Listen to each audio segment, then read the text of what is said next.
مفتی صاحب، شادی سے پہلے ایک عورت اپنے نام کے ساتھ والد کا نام لکھتی ہے، جیسے فاطمہ فیاض، لیکن شادی کے بعد وہ اپنے خاوند کا نام لکھتی ہے۔ کیا شادی کے بعد خاوند کا نام لکھنا چاہیے یا پھر والد کا نام؟ بسم اللہ الرحمن الرحیم۔ خاوند کا نام اپنے نام کے ساتھ عورت لگائے یا اپنے والد کا، اس سے مقصود تعارف اور شناخت ہوتا ہے۔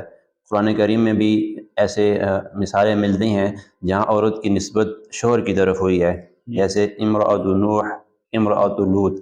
یہاں پر عورت کی نسبت خاوند کی طرف ہے، تو معلوم ہوا کہ عورت اپنے نام کے ساتھ خاوند کا نام لگا سکتی ہے، جائز اور درست ہے۔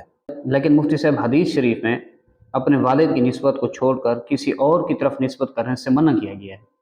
اس کا مطلب یہ ہے کہ ایک آدمی اپنے والد کو چھوڑ کر کسی اور کی طرف والد کی نسبت کرے، یہ جائز نہیں ہے، درست نہیں ہے، اس سے منع کیا گیا ہے۔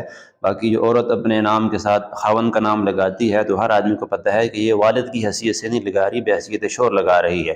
اس لیے بحیثیت شوہر عورت کا اپنے نام کے ساتھ خاوند کا نام لگانا یہ جائز اور درست ہے۔